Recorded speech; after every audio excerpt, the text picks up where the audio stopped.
सोचिए, एक खुली जगह, हजारों लोग और चारों तरफ ऊंची दीवारें। सोचिए, बाहर निकलने के रास्ते अचानक बंद कर दिए जाएं और फिर एक आदमी बिना चेतावनी सिर्फ एक शब्द बोले, फायर।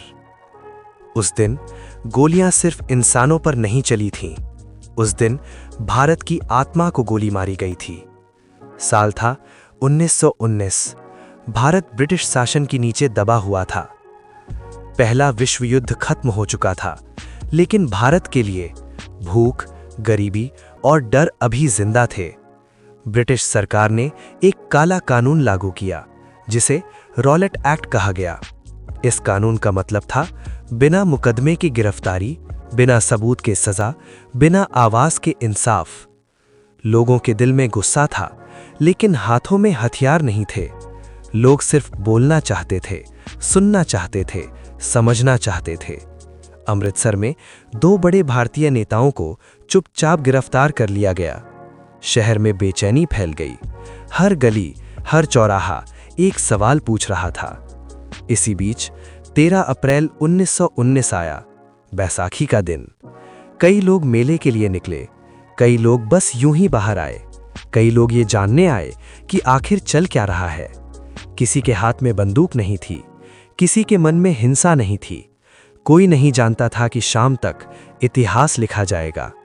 लोग जलियांवाला बाग की तरफ बढ़े, एक ऐसा बाग जो नाम से बड़ा लेकिन जगह से छोटा था। चारों तरफ ऊंची दीवारें, अंदर आने के कई रास्ते, लेकिन बाहर निकलने के बहुत ही कम। वो बाग एक मैदान नहीं, एक जाल था। लोग अंदर बैठे थे, कुछ जमीन पर, कुछ खड़े। माएं बच्चों को गोद में लिए, बूढ़े दीवार के सहारे, युवा उम्मीद से भरे। कोई नारा नहीं, कोई शोर नहीं, सिर्फ बातें और उम्मीद। शाम के लगभग 5:30 अचानक भारी बूटों की आवाज आई। ब्रिटिश सैनिक बंदूकों के साथ बाग में घुसे। उनके आगे था ब्रिगेडियर जनरल रेजिनाल्ड डायर।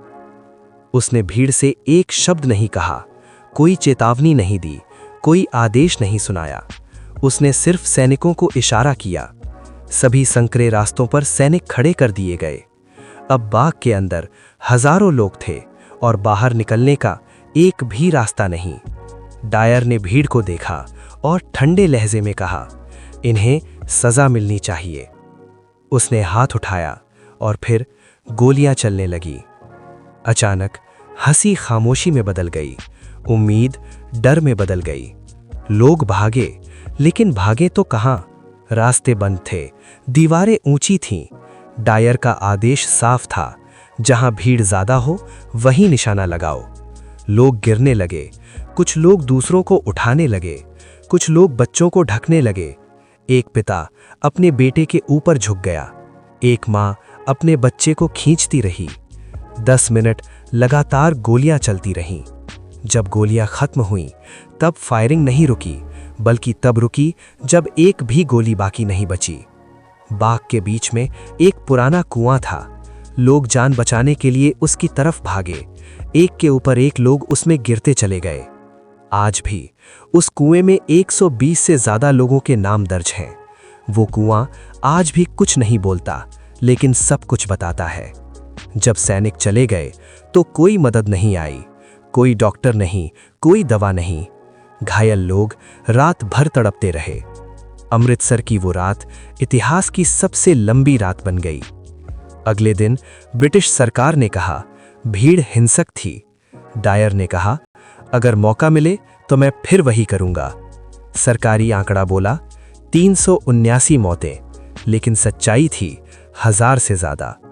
पूरा देश हिल गया। रविंद्रनाथ टैगोर ने अपना सर का खिताब लौटा दिया। महात्मा गांधी बोले, ये साम्राज्य की नैतिक हार है।